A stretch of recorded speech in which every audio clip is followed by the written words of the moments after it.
I'm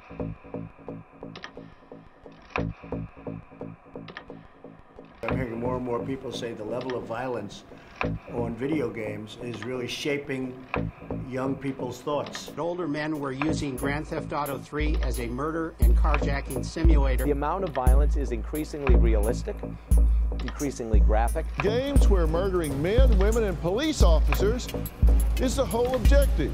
Simulated violence. It's a criminal simulator, murder simulator. Through vicious, violent video games.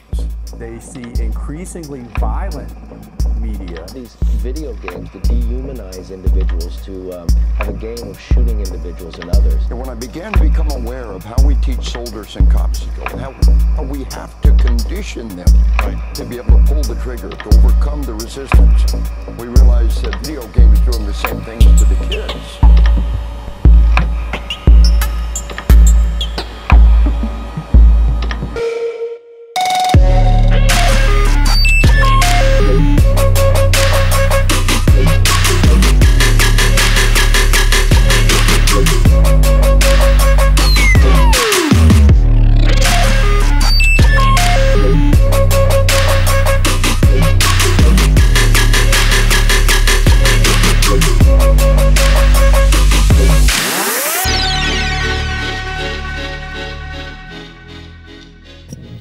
Stop me if you've heard this one before.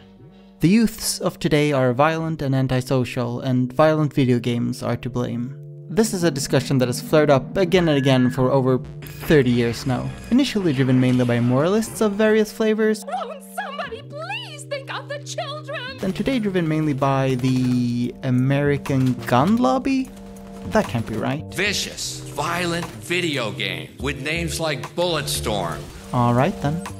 We've all heard about games making people violent so many times by now that mostly it's just met with a collective sigh. I bet it's the video games.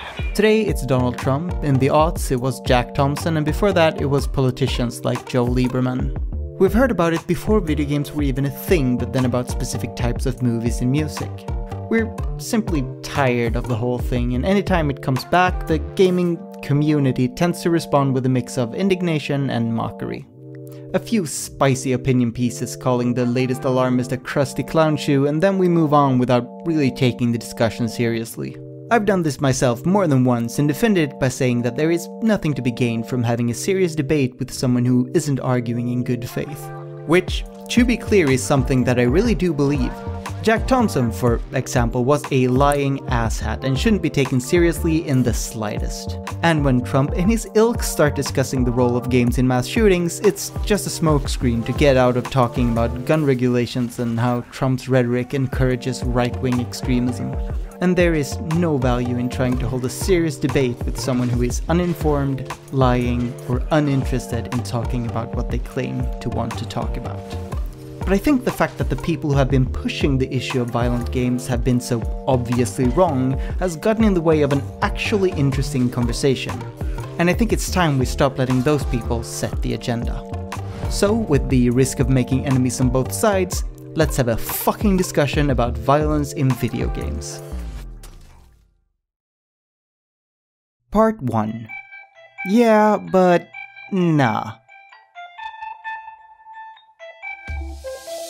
When I've entered into this discussion in the past, I've done so with a number of prepared arguments up my sleeve. Arguments that I feel one by one have started to lose their appeal.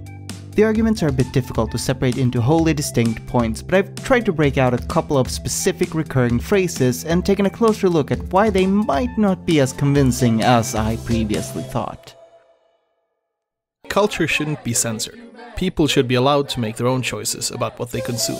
This is an argument that's distinct from the others in that it completely ignores the question, do games make people violent, and instead goes directly to the question of what we should do if that is the case. And responds to that question with, nothing. Do games make people violent? It doesn't matter. We shouldn't do anything about it. And that is a very consistent argument that I think most of us agree with, at least to some extent. We shouldn't censor culture, free speech is paramount, and so on. But here we tend to get stuck in absolutes. Maybe there are more options than just state-sanctioned censorship and complete freedom to release whatever you want for consumption. maybe there's some sort of middle ground, and maybe there's a discussion to be had even if we don't want censorship. Like some sort of cultural criticism? It stinks. People can tell the difference between reality and fiction. This argument is as common as it is unconvincing. It's a reply to an argument that nobody, at least nobody reasonable, is making. Telling reality from fiction is something that the absolute majority of people have the ability to do. But just because you know that something isn't real, that doesn't mean it has no effect on you. And if it is just a question of telling reality from fiction, then we also neutralize any discussions about, for example, sexism and racism. What does it matter if women are systematically marginalized in video games if it's all just fiction and doesn't affect people at all? But what about books and movies? People committing violent acts may just as well be affected by those. This argument can be shot down pretty quickly in two different ways. The first is that games, as opposed to books and movies, are interactive, meaning they could very well affect people in completely unique ways. The other is that maybe books and movies also make people violent. That's not an argument against games doing so. Playing violent games acts as a sort of catharsis. It makes people less violent. Catharsis is a concept from ancient Greece that says that we can work through negative emotions by experiencing them in a fictional form. A modified version of the concept has later been adapted by certain branches of psychology. And it's a compelling idea that at first glance feels reasonable. Haven't we all felt the calm that comes from crying to a sad movie? The evidence backing this hypothesis in regards to games is, however, shaky at best. It seems more like something people say because they've heard someone else say it and it sounds good than because there is anything substantial supporting it. Which brings us to the last argument. Look at the science.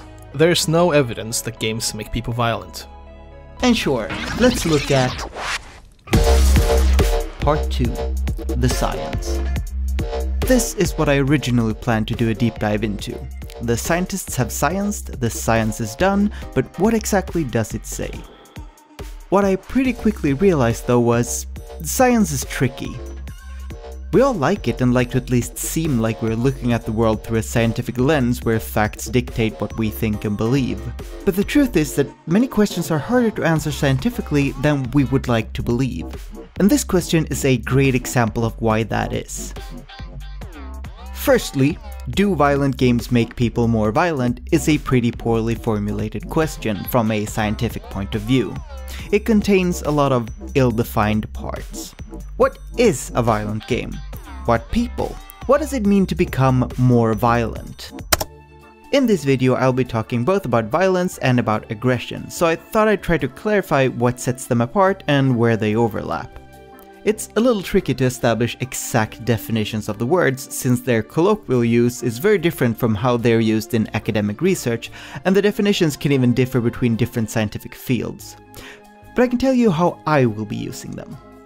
Aggression is a directed form of anger, where the anger takes the form of hostile and confrontational behavior. In its most extreme form, aggression expresses itself through violence, which is when the confrontational behavior leads to someone getting hurt. Please proceed with aggression. Then there is a methodological issue. In order to answer a question, scientists need to concoct a method for doing so. An experiment, so to speak, which will yield the answer. And that isn't the easiest thing in the world when what you're examining is human behavior. How do we find neutral test subjects? What game or games should they play and under what circumstances? How do we measure their level of violence to determine if it's changed? What sample size do we need? Do we need a control group that only plays nerd games for nerds? Then there's the ethics question. Even if we don't believe that games do make people violent, can we really do an experiment where we expose people to something that might potentially affect their brains negatively? Especially considering that it's mainly kids who are said to be affected. This is just a small sampling of the many issues we face when trying to study violent games and their effects on humans, and that's why the answer we get from science mostly boils down to, how should I know? I'm a dentist! No matter what you believe, you can find studies supporting your side, and in contrast to many other topics, it's not always clear which side tends to have the clearest hypothesis and most robust methodology. In 2003, a study was done on the effects of video games on 100 4th and 5th graders at the University of Toledo, Ohio. The study showed that playing video games resulted in lower empathy and a higher tendency for violence. That same year, a study from the University of Leicester showed that violent games resulted in lower aggression in Japanese adolescents. Those were just 2 studies, but they were made in the same year and had completely contradictory results, which must mean that one or both of the studies were wrong. Or does it? Well, not quite. Both studies had way too many variables to be directly comparable, even if they were, on a surface level, about the same thing. Both studies consisted of surveys, where the kids got to estimate their consumption of different types of media, and then got to answer questions meant to show their level of aggression. I'm not saying surveys aren't a legitimate way to conduct a study, but in this case it's hard to base any broader conclusions on either study. Maybe there were factors that caused the kids to over or underestimate their actual consumption. Maybe questions like people with guns or knives are cool aren't a conclusive way of measuring a person's empathy. But okay, fuck surveys, let's do some cold, hard science. A 2007 study from multiple universities measured the bodily reactions of 257 participants as they watched violent videos before and after having played both violent and non-violent games. The study concluded that people who had been exposed to violent games became less sensitive to violent imagery, which, while not directly showing that violent games make people violent, does seem to give a certain indication. The study also confirmed the results from a study performed 2 years earlier. Okay, just a quick side note. The violent games they had participants play were Carmageddon, Duke Nukem Forever, Mortal Kombat, and Future Cop? And the non-violent games were Glider Pro, 3D Pinball, 3D Munchman, and Tetra Madness, which is a wild mix of games which they do not specify how they arrived at, and of which 2 games do not even exist. 3D Munchman could either refer to the Pac-Man clone Munchman, or to the Pac-Man clone 3D Maze Man, or to the sequel to 3D Maze Man, 3D Munchman 2. And Tetra Madness is maybe Tetris? Or Marble Madness? I'm not saying the results of the study are less trustworthy just because they couldn't write the game titles correctly, but they are. Another study that came out the same year from Swinburne University of Technology got a different result. Now, they didn't measure neither pulse nor galvanic response, instead using surveys again, but they let their subjects play 20 minutes of Quake 2? Okay, what's the deal with the ancient games? Did the people in charge of the studies not know any teens they could ask about what games are actually being played right now? Anyways, their study showed that some kids got more aggressive from violent games, while others got less aggressive, and overall their conclusion was that it kind of depends on how you are as a person. In 2005, the APA, American Psychological Association, came out hard against video games, saying that playing violent video games led to, among other things, increased aggression and anger, and that games containing sexual violence were linked to increased misogyny and violence against women, as well as greater tendencies to believe in myths about rape.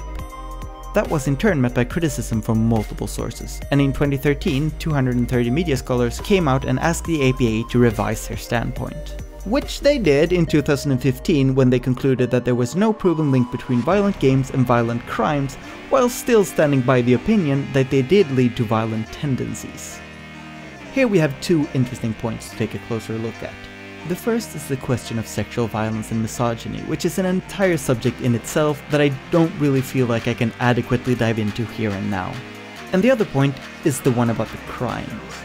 Because there are several studies that have focused on the correlation between the sales of games and crime statistics, something that was mentioned in, among other places, Adam Ruins Everything. As video game sales in America have spiked, violent crime has actually gone down. What this argument doesn't consider is what kind of games are being played and what types of violent crimes are falling. If gaming is going up because more people are playing The Sims, or violent crimes are going down because fewer robberies are committed, that's a pretty poor indicator of what effect violent games have on violent crimes. I'm not saying that these statistics are wrong, or even that the conclusion is, just that the conclusion isn't really backed up by the statistics in question. And to be very clear, I am myself extremely doubtful that violent games can be said to have any real effect on the prevalence of violent crimes. There is very little real evidence of this, and as a social analysis it feels somewhat lacking. All I'm saying is that correlation is not the same thing as causation. This hasn't been the in-depth meta-analysis of the science that I had hoped when I started out this video. I really thought I'd sit down, look at a bunch of studies and find out who was right.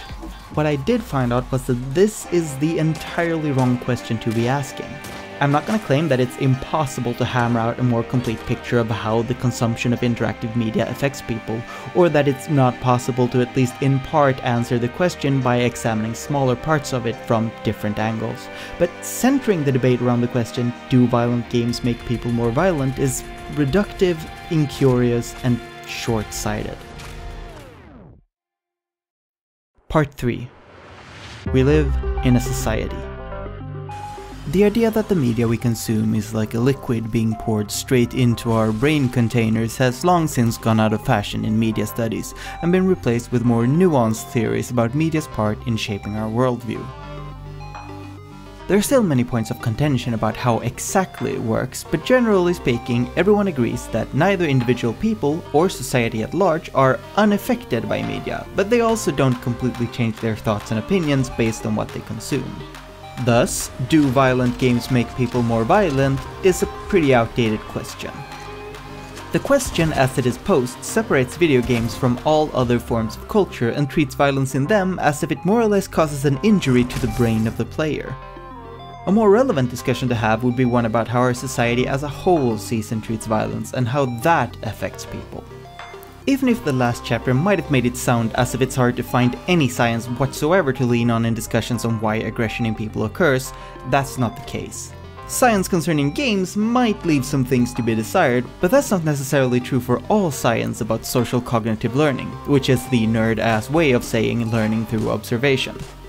One of the most famous and most influential studies in the field is Albert Pandura's Bobo doll experiment. In the study, which was performed in the 60s, a group of kids between the ages of 37 and 69 months got to play with an inflatable clown doll. This wasn't done just to entertain them, but to examine how their behavior was affected when they got to observe an adult acting aggressive first. What the study showed was that kids that got to see aggressive behavior then replicated similar behavior towards the poor doll, which challenged the dominant view on learning at the time. What Pandura's study showed was that humans are affected by and learn from our environment, something that, when said out loud, sounds really fucking obvious. The jump from a child watching an adult acting aggressive and adults playing a video game with characters there are is of course pretty big, and it's always dangerous to apply results from studies too broadly. However, since the 60s, several more studies have been done on the topic, and they all point in the same direction. Some even go as far as claiming that neurologically, there is very little difference between seeing an action performed and performing it yourself. Another thing that's been studied repeatedly through the years is what effect seeing and handling guns has on people. And pretty much every study has reached the same conclusion: that it's not even necessary for people to fire a gun for it to increase their levels of aggression. In a study performed in 2006, a number of test subjects had to leave samples of their saliva before and after handling either a children's toy or a replica of a gun for 15 minutes. Measuring the levels of testosterone in the samples showed a marked increase of it in the people who handled the gun. But the study didn't end there, as the subjects then were tasked with pouring hot sauce in a glass of water that they were told another subject would have to drink. And the results showed that those who handled the weapon tended to pour in more sauce than those who handled the toy. And before you ask, hot sauce is an established method in psychology for measuring aggression. It wasn't that the scientists wanted to get data specifically about Tabasco. None of these studies straight up show that games cause violent behavior. And that's not what I'm trying to prove, since I don't believe it can be proven. But that doesn't mean there's nothing to discuss. Playing games with guns might not turn people into mass shooters just like that, but maybe the relationship between playing violent games and becoming violent doesn't have to be one-to-one for it to be worth asking certain questions about how violence is depicted in games. Let's focus for a moment specifically on guns. Guns are cool. In our culture, guns are something very cool that very cool people use to do very cool things. Even people who in reality are strongly anti-gun can cheer wildly when John Wick goes ham on the Russian mafia. I'm sick and tired of real-life gun violence getting in the way of us telling stories that glamorize gun violence. So without making a bananas claim like video games turned someone into a school shooter, can we really deny that the broader societal view on guns probably had an effect on the people who commit school shootings? Before you pop a vein and write an angry comment about how I think video games cause school shootings, even though that's not at all what I said, let's talk about some people who absolutely think that games affect our view of guns. People who make guns. Just like you're not allowed to put any existing car in a car game without the permission of the manufacturer, you can't just throw an existing weapon model in a game willy-nilly. You have to talk to the gun manufacturer. And they won't agree if they don't think that it will reflect well on them. This has actually changed a bit during the last few years after EA decided to stop licensing guns since it was a bad look. Most developers now use guns that are similar to real guns without being actual existing models. The exact legality of using a trademarked weapon is currently not entirely clear, as it's never been tried in a court of law, since weapon manufacturers don't want the games industry to stop marketing their guns for them. That video games can act as great marketing for guns shouldn't be any more controversial than that cool characters smoking cigarettes in movies have been great marketing for the tobacco industry. And again, before you write an angry comment about how it's people who kill and not guns, I want to point out that people who want to kill people often are markedly more successful if they happen to have access to a tool specifically made for that purpose. Kind of how a hammer doesn't hammer in nails on its own, but makes it a hell of a lot easier to beat someone to death. Gun manufacturers are also not the only ones who seem to believe that games are a good way of affecting people. We also have, for example, the military. Political and military propaganda is a subject all of its own, but the fact that games to such a large degree feature problem solving through violence is not affected by very ingrained ideas and trends, both indirectly and very directly. Considering all of this, it would be scientifically irresponsible to conclude that violent games do not cause aggression, or even to say that we don't know. It very much looks like games can cause increased aggression. Hold your horses. I'm not saying video games create violent serial killers, and I'm not saying games are bad or that you are bad TM for playing them. All I'm saying is, our experiences have an effect on us, what we see, what we consume. This shouldn't even be a controversial thing to say. That it has become controversial is largely due to how gaming has been singled out as uniquely terrible. I'm sorry to say this, but video games aren't some unique special snowflake. Video games are, if anything, the medium that is most likely to follow in the footsteps of others. They rarely go where film and literature haven't already been, for the simple reason that it's a younger type of media. And gratuitous violence? That's something cinemas had their flag firmly planted in for a long time. Hollywood has been an extremely willing collaborator with the US military for decades. The American military has likely been involved in the production of more than one of your favorite movies. And studios don't get to borrow military equipment and vehicles because the generals are feeling generous. As I said before, but what about movies isn't a good argument in the debate, does playing video games make you violent? But it is a good argument in the debate, do people become more violent playing video games than they would have doing something else? Because games aren't just some polygonal cherry placed on top of people's already fixed lives. Like all things, they occupy a part of those lives. If we assume that all people who currently play Call of Duty would instead start meditating peacefully if Call of Duty didn't exist, then we could pretty confidently claim that Call of Duty does increase aggression. But that's not the case, because we live in a society, and in this society, Call of Duty would likely have been replaced with some other activity. Maybe some of the players would have started doing sports. Better for your cardio maybe, but not necessarily for your aggression. Violent sports have been linked to aggression both in those who play them and those who like to watch. And my apologies to Michael Moore, music can also be linked to an increase in aggression. Factors that can increase aggression surround us everywhere we go, so the fact that video games also do isn't some breaking story or damning evidence that video games are bad for you. Hold off on the celebration, gamers. This isn't me giving video games a free pass. We have more to discuss. There's still a lot to criticize about how games handle violence, even if everyone's doing it. But it's still a good idea to keep the rest of our culture in mind, since it could be a good way to tell whether a person talking about violence in video games actually has an interest in seriously discussing the matter, or if they're driven by an alternative agenda. Do they bring up a larger cultural context at all? Do they critique other expressions of violence in culture? Someone criticizing violence in video games genuinely should reasonably know that nothing exists in a vacuum, that the ideas presented in video games weren't pulled from thin air. Let's say, for an example, that an organization who talks about how harmful violent video games are also produced something like this.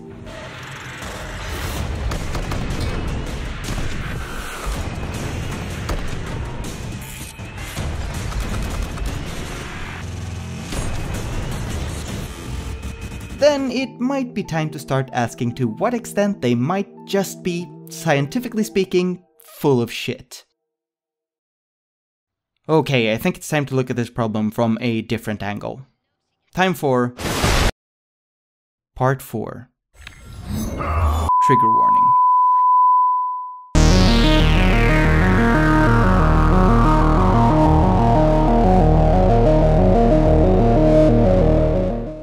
To all of you out there who are triggered by trigger warnings, take a deep breath because this is going to be a rough one.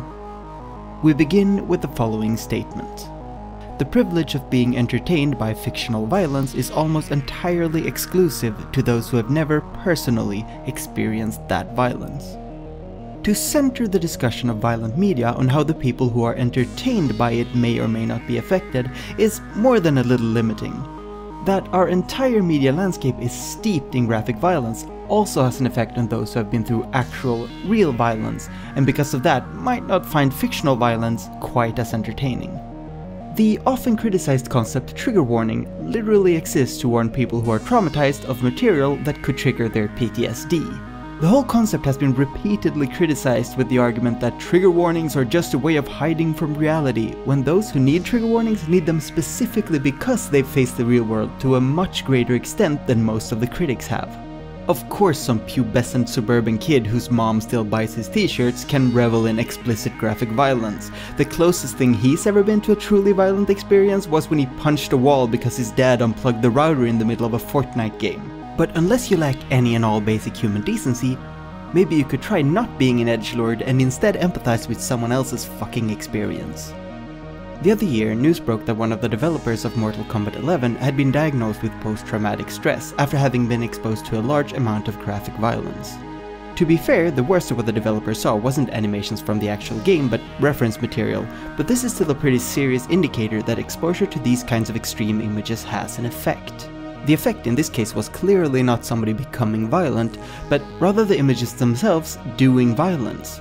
And that is an effect that gets completely swept under the rug if discussions of violence in video games begin and end at does it make people violent?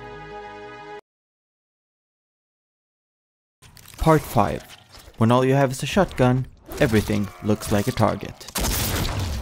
When I played through the latest Gears of War, I couldn't quite shake the feeling that the flashy violence was a bit pointless. What was the purpose of showing the mutilation of characters in such explicit detail? What was it supposed to make me feel?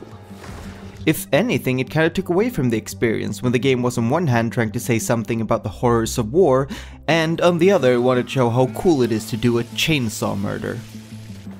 If a game's mechanics wouldn't meaningfully change by switching the bullets for paintballs, then the reason for the violence has to be in the narrative. But how often is the violence really there to improve the story? Sure, it'd be hard to make a game about World War II where soldiers cover each other in paint, but how much of the violence in games about World War II is really there to convey the experience of war? Realism is a term that gets thrown around a lot in these discussions. But the truth is, we don't want a realistic portrayal of war when we play video games. It would suck. You can't make a game about war that is both fun and realistic.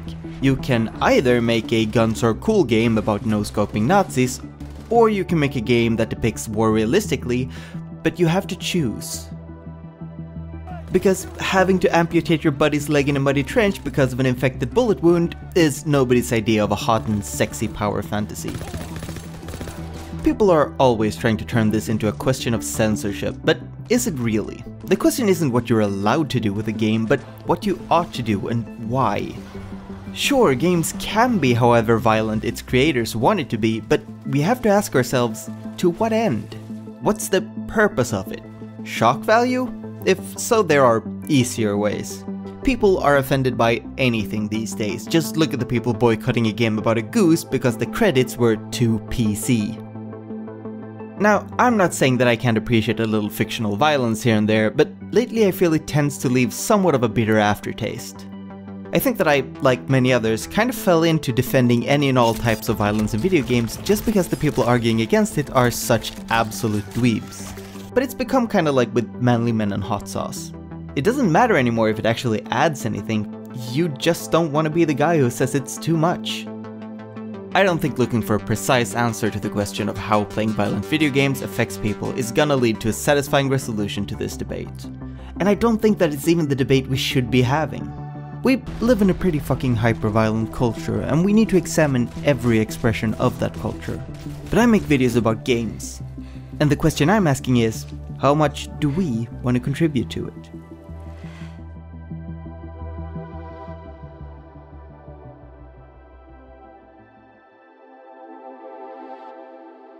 Hi, hello, thank you for watching my video. It's my first and maybe last real video in English.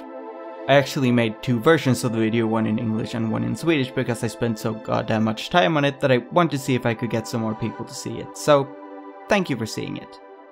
During the making of this video, my microphone broke twice, and just as I was finishing up, a hard drive containing a bunch of the video material died, so it's been an experience, and I'm very glad to be done.